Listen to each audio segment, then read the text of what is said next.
bizim mezun günümüz. Sevinç dolu döyünür yüreğimiz. Sinif kapısında kalan izler bir ömür boyu bizimle gezer. Seherden beri gözüm gülür, bugün hatireyle dolup durur.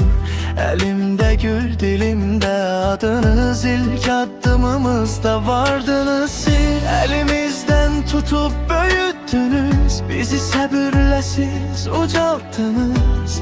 Her çetinlikte yanımızda, ışık kimi parladınız da. Zarife müellime, canime, sevinç kattınız bizim ömrümüze.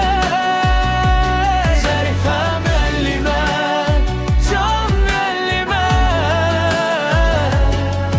kalbimizde kaldınız her zaman. Hatirelerde kalacak her zaman bizim sevimli Zarife müellimemiz.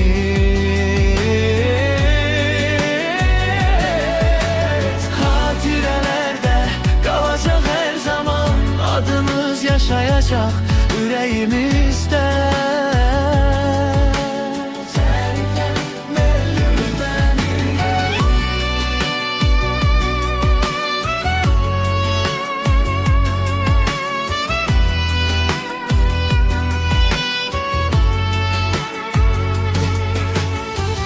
Bizi sözlerle değil halınızla düz yol seçmeye öğrettiniz siz. Bir tebessümünüz bes edirdi, korkan ürüye güç verirdi bize.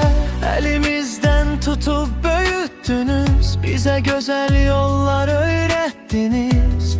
İndi ayrılık var bugün de, ama sevginiz kalır sinede. Bugün vidalaşırız mekteple, ama siz kalacaksınız bizde.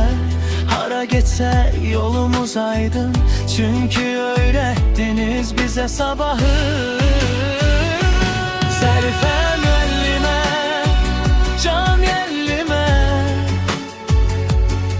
sevinç kattınız bizim ömrümüze.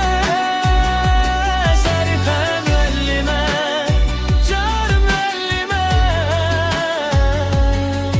kalbimizde kaldınız her zaman.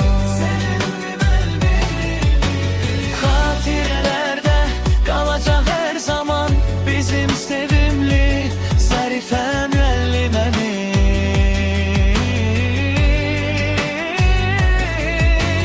Hatirelerde kalacak her zaman, adınız yaşayacak yüreğimizde.